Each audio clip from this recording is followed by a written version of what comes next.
আরও বেশ কয়েকটি গ্রাম পঞ্চায়েতের মনোনয়নপত্র দাখিল করে আমরা বেরোচ্ছি।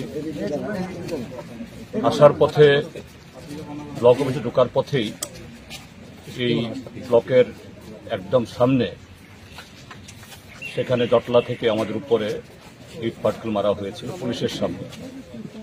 যাই হোক, তেমন গুরুতর আহত কেউ হয়নি।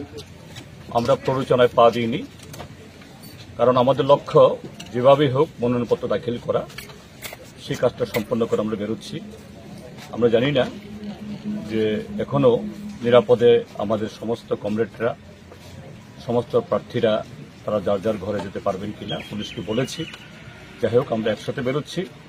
তো এইভাবেই ত্রিপুরা রাজ্যে গণতন্ত্র পুনরুদ্ধারের সংগ্রাম আমাদের করতে হচ্ছে।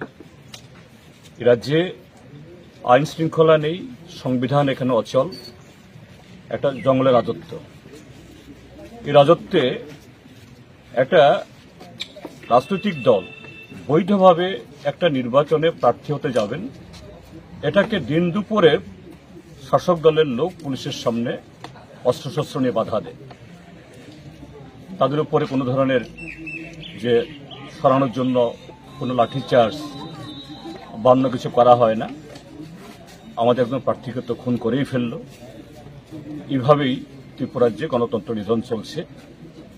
আমরা সারা দেশের সামনে বলছি, শুধু ত্রিপুরা রাজ্যে 40 লক্ষ মানুষ উচ্চার হলে হবে না।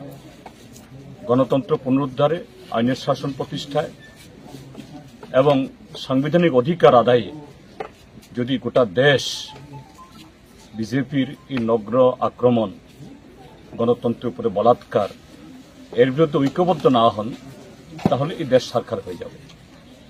যাই হোক, আমরা ভারতের কমিউনিস্ট পার্টি মার্ক্সবাদী, এই লড়াই আমরা সামনের সারিতে আছি, আমরা থাকব। এভাবেই আমাদের লড়াই চলবে।